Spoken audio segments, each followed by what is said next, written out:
aquellos me conocí, que hasta hoy me alcanza a compartir.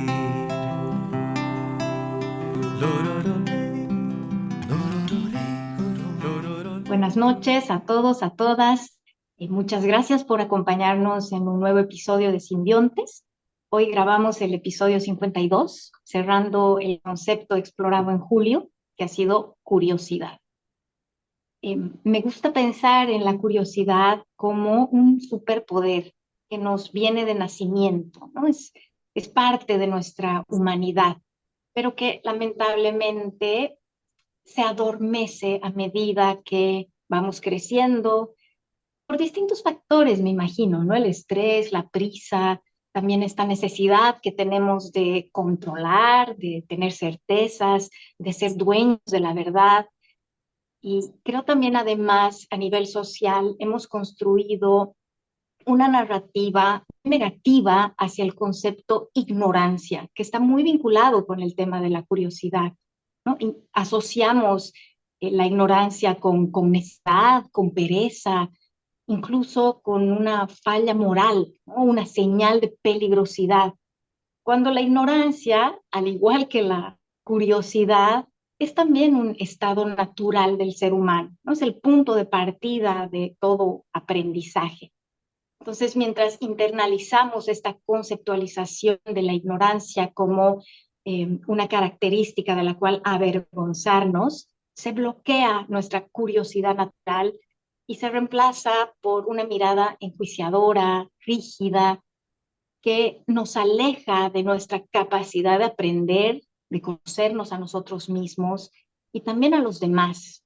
Esta polarización tan intensa en la que ahora vivimos, lo que se profundiza cuando no podemos reconocer que nuestra visión del mundo es limitada, incompleta, mucho menos enriquecedora de lo que podría ser si nos diéramos permiso de abordar las diferencias de opinión desde la curiosidad genuina.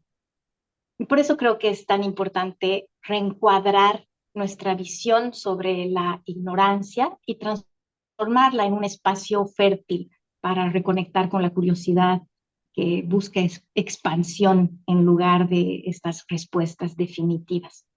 Y para hablar de este tema tan necesario, tengo el gusto de tener una invitadaza que nos acompaña desde Colombia. Ella es Camila Serna, es coach, podcaster y escritora.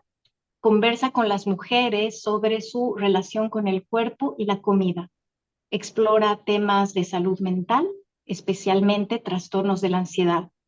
Su experiencia personal, investigación y trabajo como coach le han enseñado cómo acompañar procesos sanadores con las mujeres que luchan con su plato y su cuerpo o con una mente ansiosa.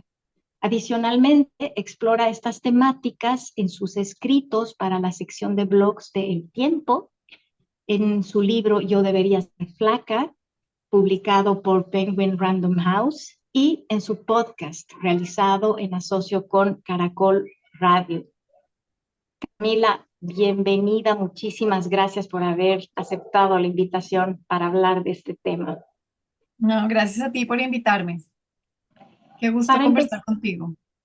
sí, igualmente, qué gusto conocerte. Bueno, yo ya te conocía, pero qué gusto conocerte así más íntimamente. Para Claro. empezar, ¿qué te parece si nos cuentas qué es curiosidad y qué es para ti? ¿No? ¿Qué impacto ha tenido en tu vida personal o qué impacto tiene en tu vida personal? Ok.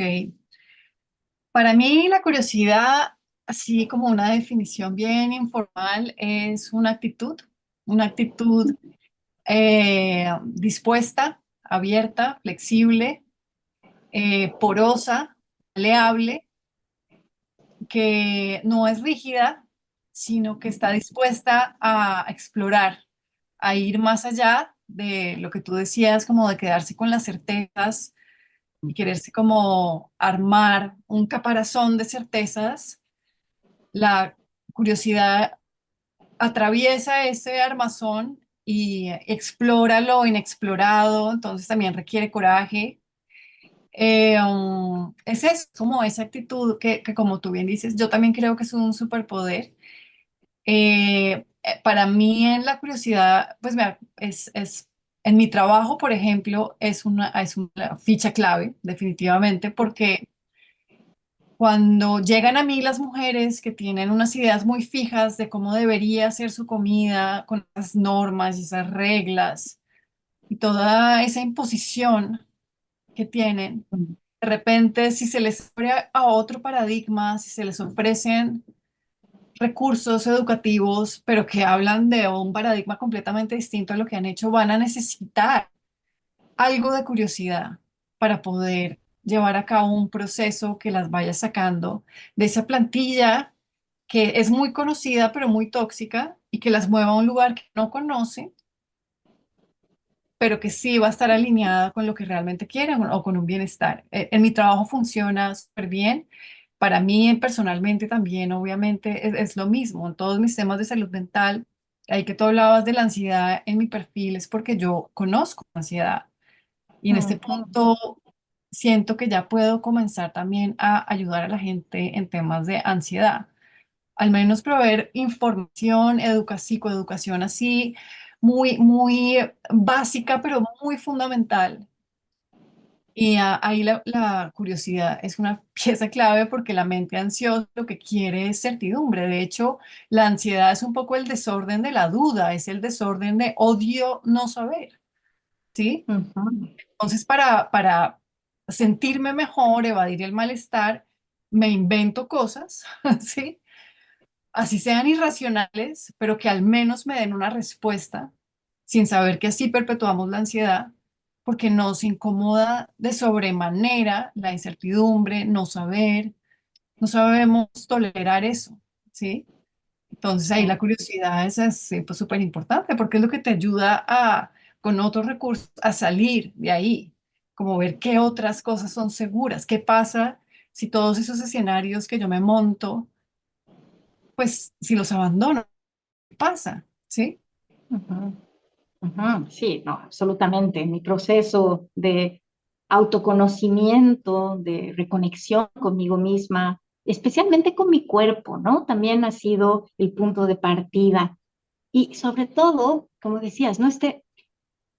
Dejarme permear y abrirme humildemente a hacer las paces con no saber, ¿no? Que creo que realmente es un tema fundamental en en las personas que tenemos esta mente ansiosa, como dices, y como con no entender, ¿no? Y también empezar a explorar con esta curiosidad genuina qué hay detrás, ¿no? O sea, qué mensajes traen estos momentos de incomodidad, estos desbordes emocionales eventualmente, o estas sensaciones corporales tan incómodas a veces, y acercarse con curiosidad compasiva además, ¿no?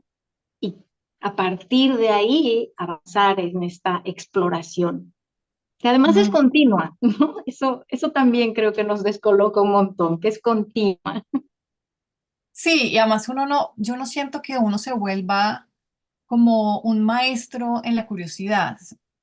O uno puede ser muy curioso, pero como tú dices, yo siento que es como una práctica que se cultiva más que un estado final al que uno llega. Sí, sí, sí, totalmente. Y también recordarnos, ¿no? De tanto en tanto, tratar más bien de vivir desde las preguntas en vez de desde las certezas. Y eso creo que es como lanzarse al vacío a veces, ¿no? Puede ser muy incómodo. ¿Por qué crees que es tan poderosa? O sea, ¿qué más te da la curiosidad? ¿Por qué la ves tú también como un superpoder? Yo creo que tiene que ver con lo que estamos diciendo realmente, porque es que los, el camino de sanación, de recuperación de todos esos traumas que todos tenemos, heridas pequeñas, grandes, medianas, todos cargamos con algo, Ujú. ¿sí?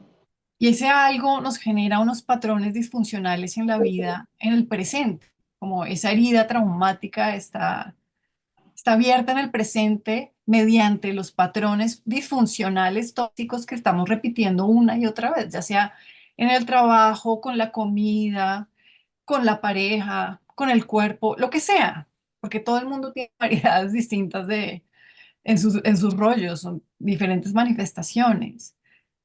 Pero entonces, ¿qué hace la curiosidad ahí? Para mí no trabaja sola, para mí la curiosidad trabaja con el coraje y con la autocompasión. Y de hecho esa triada Absolutamente. no me la inventé yo, esa triada viene de una psicóloga que a mí me gusta mucho.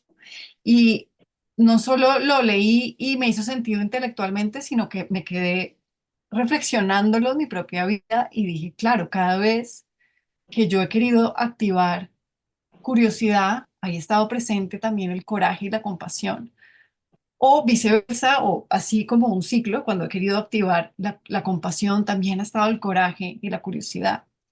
Porque es que romper esas plantillas, esos patrones tóxicos que tenemos, como están tan enquistados, porque somos seres de hábito y se vuelven unos hábitos y los repetimos, a veces ni los vemos. Primero hay que comenzar a verlos, obviamente, pero es un superpoder porque nos ayuda a interrumpir ese patrón tóxico que repetimos una y otra vez, repetimos una y otra vez, generando el mismo malestar, los mismos resultados en nuestra vida. ¿Sí? Sí, absolutamente. ¿Y cómo la combinas con estos otros factores u otros acompañantes, como dices tú, pero absolutamente vinculados al tema de la curiosidad, ¿no? Porque, claro, es muy incómodo enfrentarte con certezas, con creencias que se te están agrietando, ¿no? O sea, hay algo ahí que ya no está funcionando del todo para ti, porque si no, no te lo estarías cuestionando. Entonces, ¿cómo entra ahí un poquito más a fondo el tema de la compasión y del coraje?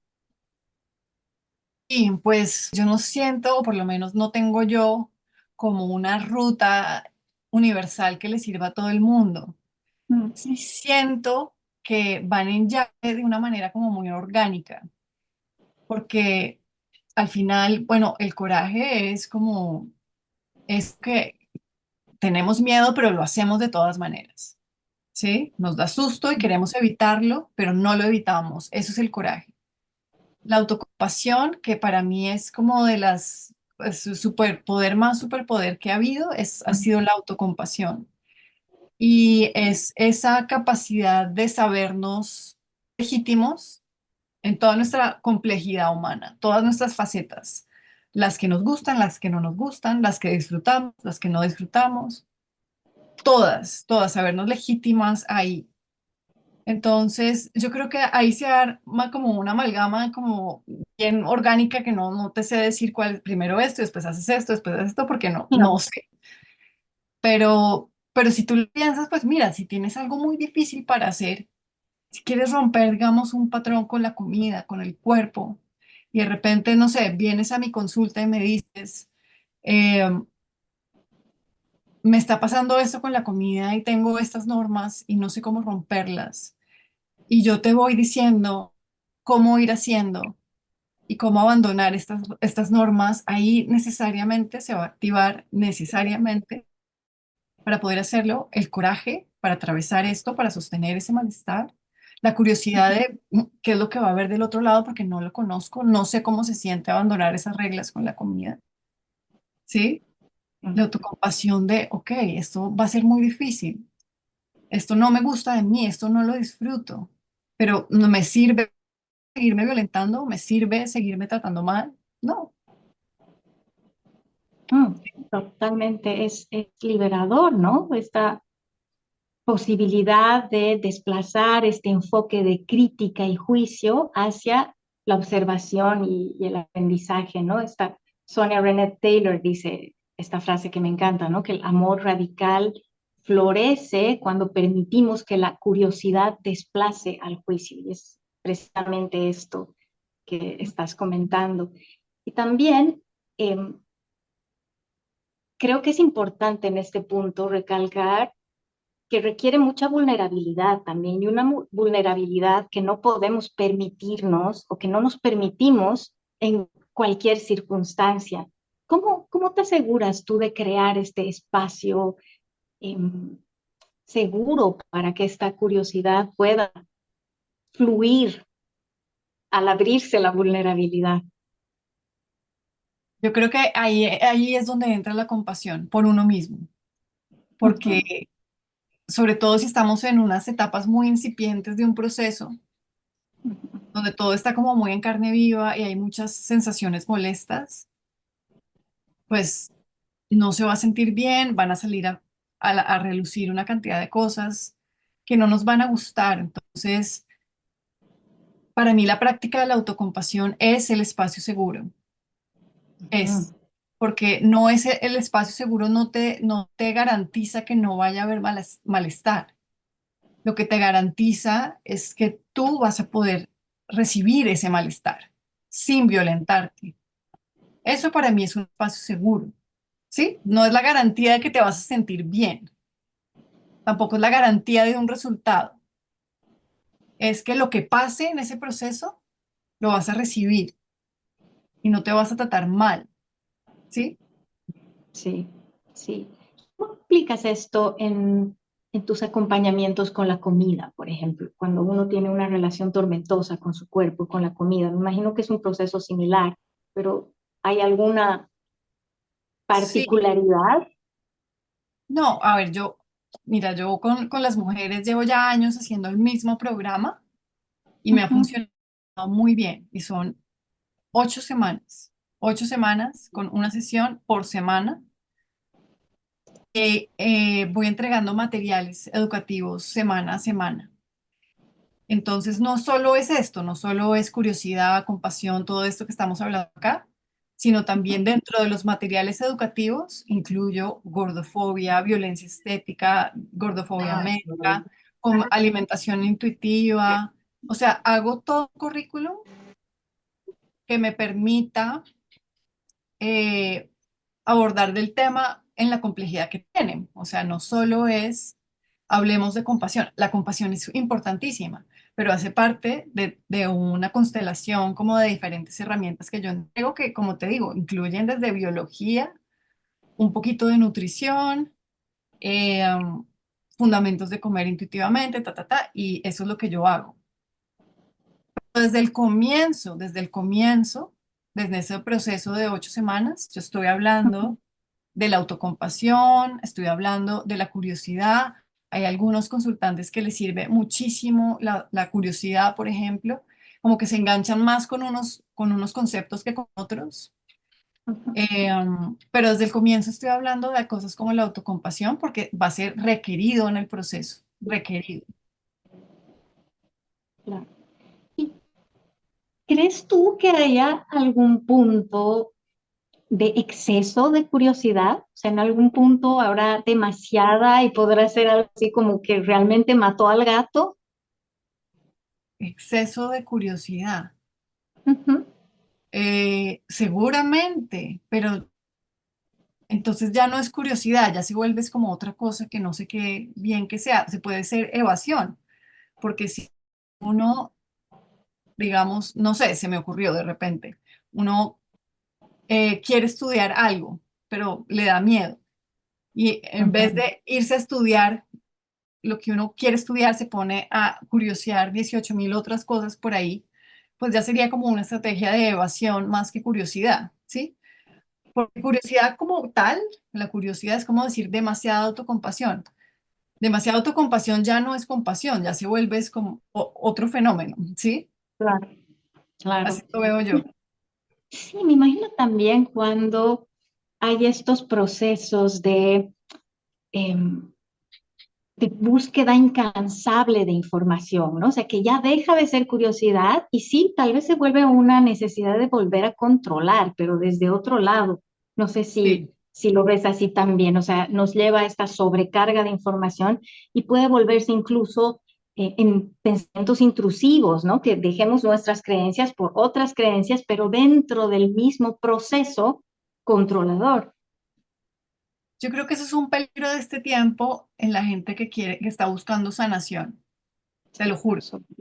Mm, porque ya hay tantos productos y servicios, ya hay tanto mercadeo que la sanación se vuelve casi que un commodity que se pasa de un lado a otro Y las personas sí pueden estar de verdad incurriendo en eso que tú estás diciendo ahí, es en el exceso de información. A veces pasa con la nutrición y con querer comer perfectamente y querer saber exactamente todo lo que estoy comiendo y qué nutrientes tiene y qué efectos tiene en mi cuerpo y quién lo cultivó y ahí se vuelve un problema, realmente se vuelve un nudo, ¿no?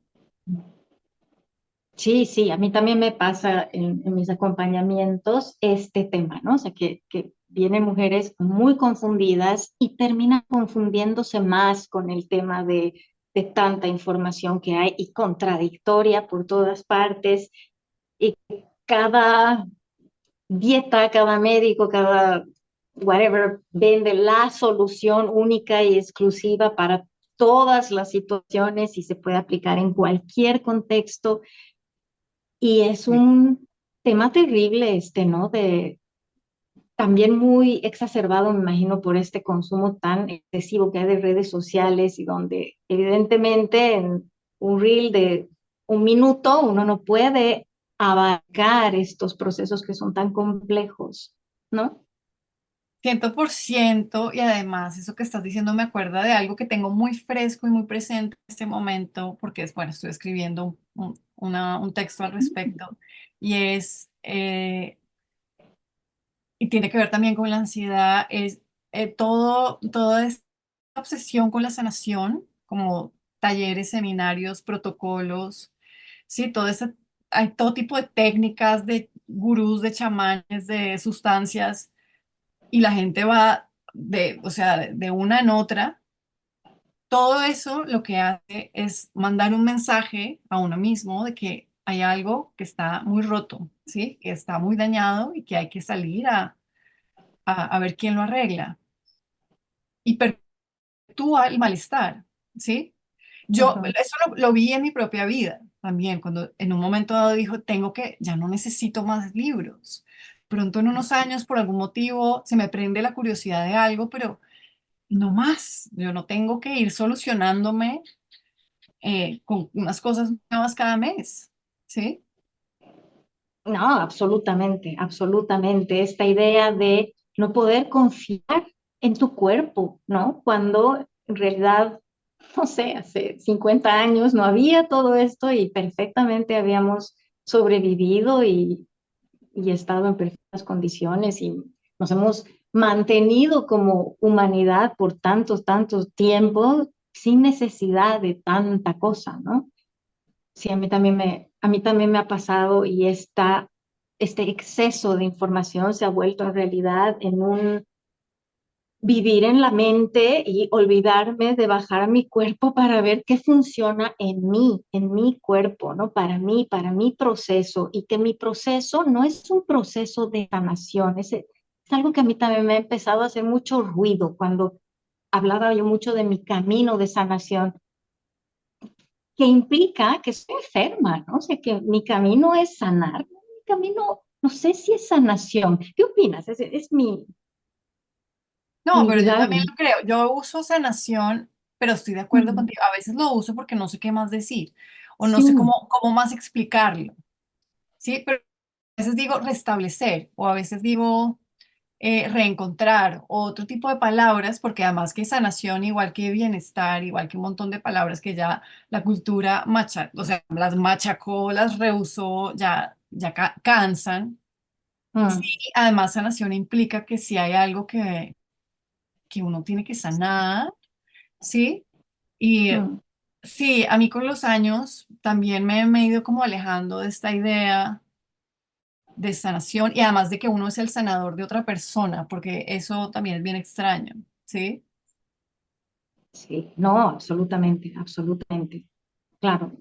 Y bueno, no sé si tú vienes del campo de la salud, yo soy coach. Y claro, a mí me ha quedado muy claro desde un principio que yo acompaño, ¿no? O sea, son procesos de acompañamiento. Y no sé si tú tienes la misma impresión, pero yo siento que cada vez se está abriendo más el espacio en la psicología y en la medicina de acompañar desde esta perspectiva más curiosa, ¿no? De coach, más de acompañamiento, más de promover espacios seguros para que la persona vaya encontrando sus propias respuestas en vez de tú ser el gurú, como dices, o el sanador de la persona que llega hasta ti, ¿no? A mí no me da la sensación de que esa sea la tendencia. Me da la No, sensación de que la gente, a cada vez hay más gurús ¿verdad? y que las redes sociales pues tienen una capacidad para elevar a la gente pues tremendamente. Si tienes una plataforma de millones de seguidores, inmediatamente hay como ya una idea de credibilidad en esta persona, ¿sí? Mm, Y a las personas sí les gusta delegar esa sanación, sí les gusta que les digan qué hacer, que les den unas instrucciones. Y creo que todavía hay muchos gurús, eso es lo que yo siento, y cada vez hay más en diferentes, inclusive ahora surgen gurús donde antes no había, por ejemplo, en la medicina. Antes el doctor no era una diva, ¿sí? No era lo que hay ahorita como unos doctores que son celebridades, eso es nuevo, ¿sí? mm. Yo No, no y sé, absolutamente. Perdón. que no sé si en tu país haya este fenómeno, pero aquí en Colombia hay médicos que son divas. Sí, mira, nosotros estamos un poquito más atrás, pero definitivamente empiezan a surgir. Y esto que me dices también me lleva a una reflexión interesante, porque claro, yo veo esto de que se está abriendo más el campo precisamente porque las redes sociales me muestran o me confirman mis sesgos, ¿no? Yo estoy buscando espacios más compasivos, de acompañamiento, y lo que me muestra el algoritmo son esas cuentas que se están abriendo a este paradigma, digamos, ¿no? Y claro, y qué importante también reconocer eso, que es simplemente lo que me está mostrando el Ujú. algoritmo. Y ese es un peligro también a cuestionarse desde la curiosidad, ¿no? Estas, como decía al principio, estas em, tendencias tan polarizantes en las que estamos viviendo se alimentan muchísimo de estos algoritmos que confirman nuestras certezas, más que plantarnos dudas para empezar a curiosear diferentes miradas, ¿no? Sí, sí, las redes sociales son todo un universo con sus luces y sus sombras. Y la verdad, a mí también me ha dado muchas bendiciones y debo decir que el año pasado que tuve una crisis fuerte de ansiedad, muy, muy dura, encontré cuentas que no es que hayan sido salvadoras, pero sí fueron cuentas de personas, terapeutas, no de habla hispana, no encontré lo que necesitaba en español, que también me llamó la atención, no en inglés, pero de personas que ofrecían unas materiales educativos, psicoeducación en ansiedad que yo nunca, nunca había oído. Y yo he ido al psicólogo muchos años, he estado en círculos de psicólogos, o sea, y no lo había oído, ¿sí? Entonces, y eso lo vi por redes. Entonces, las redes también son maravillosas a veces, son maravillosas. Tengo una relación bien como conflictiva a Ambivalente. veces. Sí, sí, sí, sí. Sí, sí, me pasa lo mismo. Y Camila, ¿cómo podemos cultivar la curiosidad? ¿Cómo crees tú que en el día a día podemos abrirnos a estos espacios de observación más amables, ¿no? No con la intención de encontrar una respuesta exacta y definitiva, sino más bien estos procesos exploratorios, ¿no? Pues yo tengo algunas, ahí sí voy a decir como técnicas, pero no sé si esa es la palabra, que me Ujú, sirven a mí. Entonces, primero, a mí me encanta y me di cuenta después de comenzar a entender la mecánica de la ansiedad, que eso ha sido fundamental. Como he tenido una mente súper ansiosa y no sabía.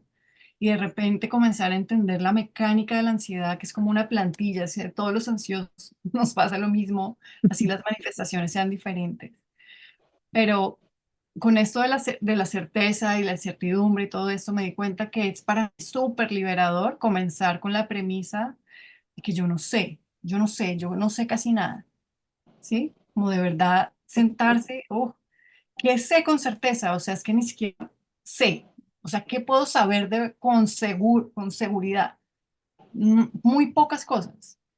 Entonces comienzo con la premisa de casi no sé nada. Si uno va y mira el universo, ¿uno qué sabe de eso?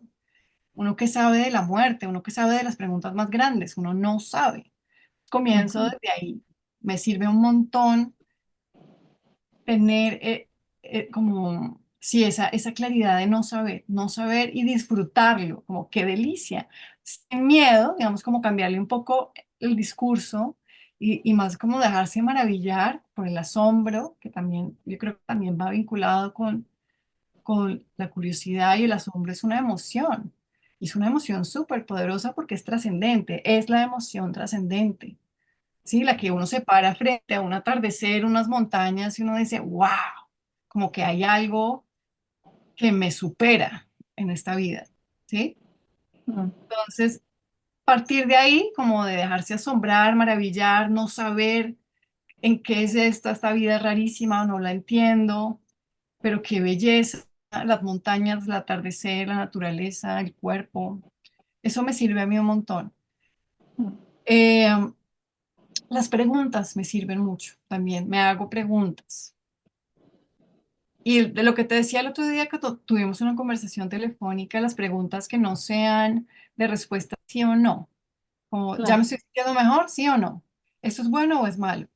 ¿Sí? No, no así, dicotómicas, porque esas le fascinan a la cabeza, ¿no? A la mente ansiosa esas le encanta, porque pone un punto Esto final. es así Sí, exacto, y ya. exacto.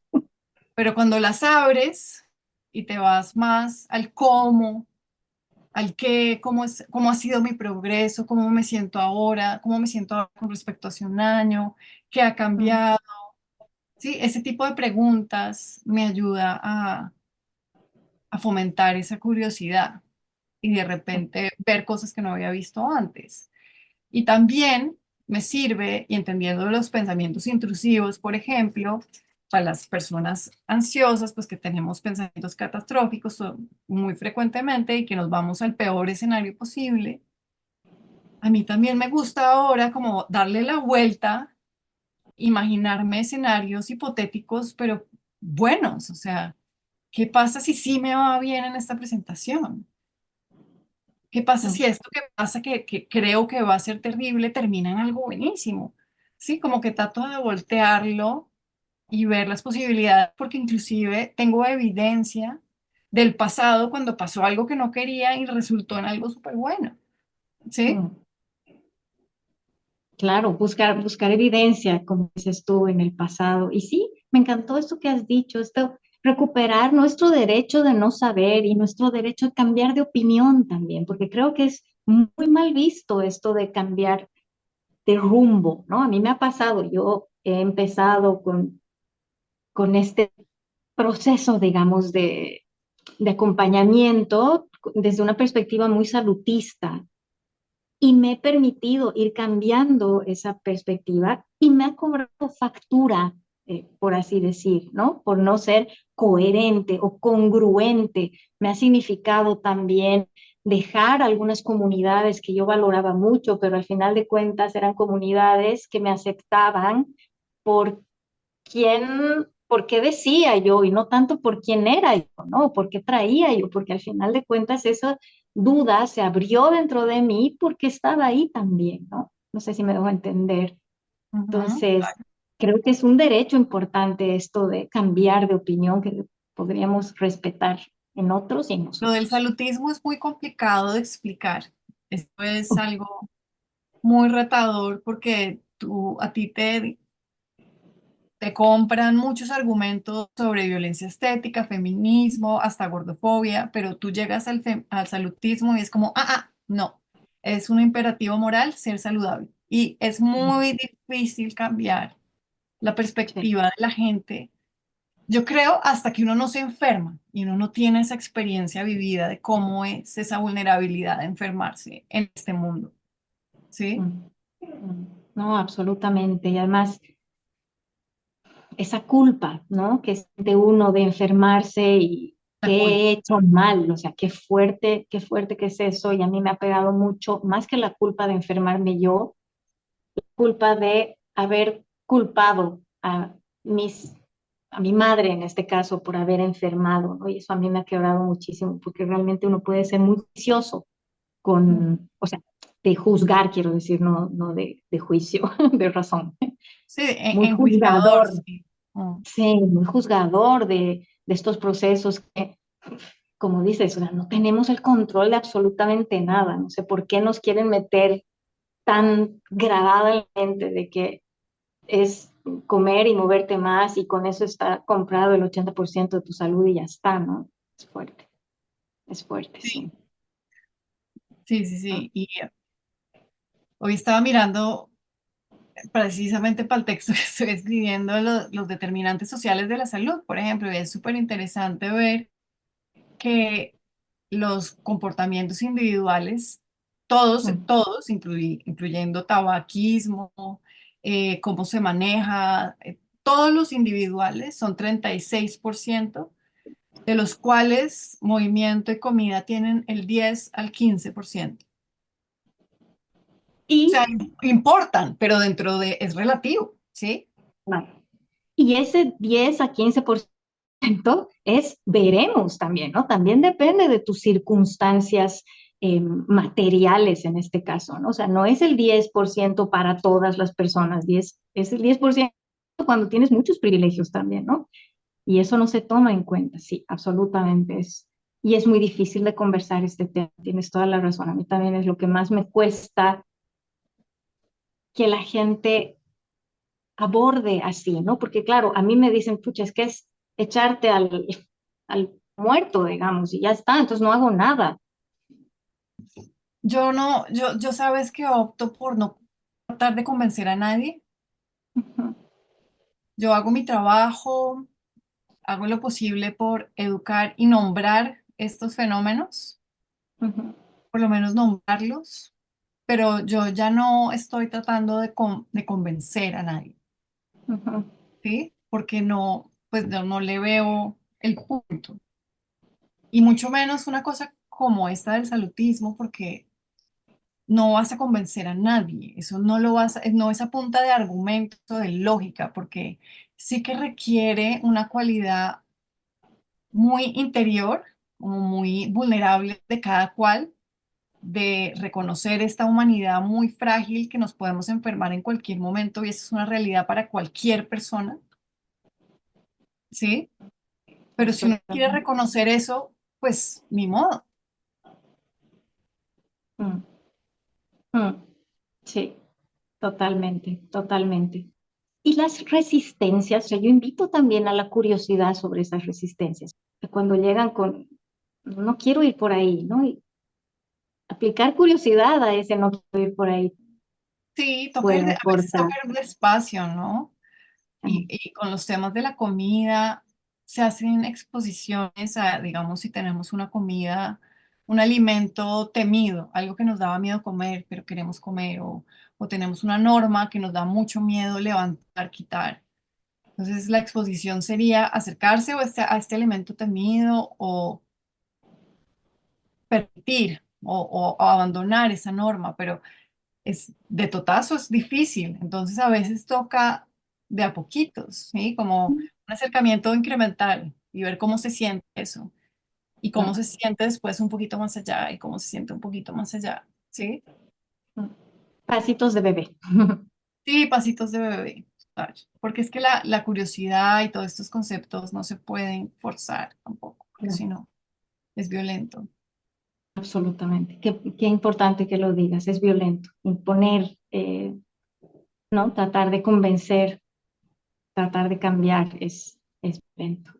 Cami, no sé si es que hay algo más que tú quieras comentar sobre este tema, que creas que se nos ha escapado, ya para ir cerrando. No, pues por ahora no, no se me ocurre. Te agradezco el espacio. La verdad, esos son temas que a mí me gusta mucho conversar. Entonces, nada, agradecerte el espacio. Súper, súper. Cami, como te había comentado, me gusta terminar usando esas tarjetitas que se llaman las cartas sobre la mesa. Te comenté, ¿verdad? Sí, Que son preguntas un poquito más personales, digamos, que nos invitan a la curiosidad, a la curiosidad mía por conocerte un poco más y a la curiosidad tuya para ver qué pregunta te toca. ¿Te animas? Dale, dale. Súper. A ver, aquí dice, ¿qué crees que podríamos crear juntos? Yo me imagino que como humanidad. Eh, ¿qué sueño o qué creo? ¿Qué crees? Dice acá. Pero ¿qué sueñas? Me gusta más. Ah, sí, más fácil. Yo me sueño con una humanidad en la cual cada persona se da el permiso incondicional para ser quien es. Eso es lo que sueño. Pero ahora estoy Súper. sacando, además es que me hago la cuña y todo, estoy lanzando un podcast nuevo que se llama Permiso Incondicional. Y tengo este concepto del permiso incondicional que lo aplico mucho en la comida, permiso incondicional para comer. Obviamente viene dentro de un contexto y un protocolo que se hace con la comida, Claro. pero el permiso incondicional es algo que tengo muy, muy fresco. Y además porque me parece que es como una manera de decir acabemos la guerra en contra de nosotras mismas, un poco como habla Sonia René Taylor que te gusta, ¿sí? Como Sí. esa radicalidad de no más, no más, no más guerra con uno, ¿sí? Mm. Ah, absolutamente. Muchísimas gracias, Cami. He disfrutado muchísimo esta conversación y contarnos un poquito más de dónde la gente puede encontrarte. En Instagram estoy como @franca.maravilla. Ahí me Ujú. consiguen en Instagram. Tengo un podcast que se llama Yo debería ser flaca, que está en Spotify. Tengo un libro que publiqué con Penguin Random House en el 2018 que se llama Yo debería ser flaca también. Y mi segundo podcast, que es el recién nacido, se llama Permiso Incondicional, como se va a llamar el segundo libro también. Uh, qué bueno, Cami. Voy a poner todos estos enlaces cuando suba el episodio que va a salir pronto en YouTube y en todas las plataformas de podcast. Te agradezco una vez más por haber accedido y gracias a todos también por Gracias. llegar hasta aquí. Nos vemos en un siguiente episodio. Bye, Chao, gracias. chao. Chao.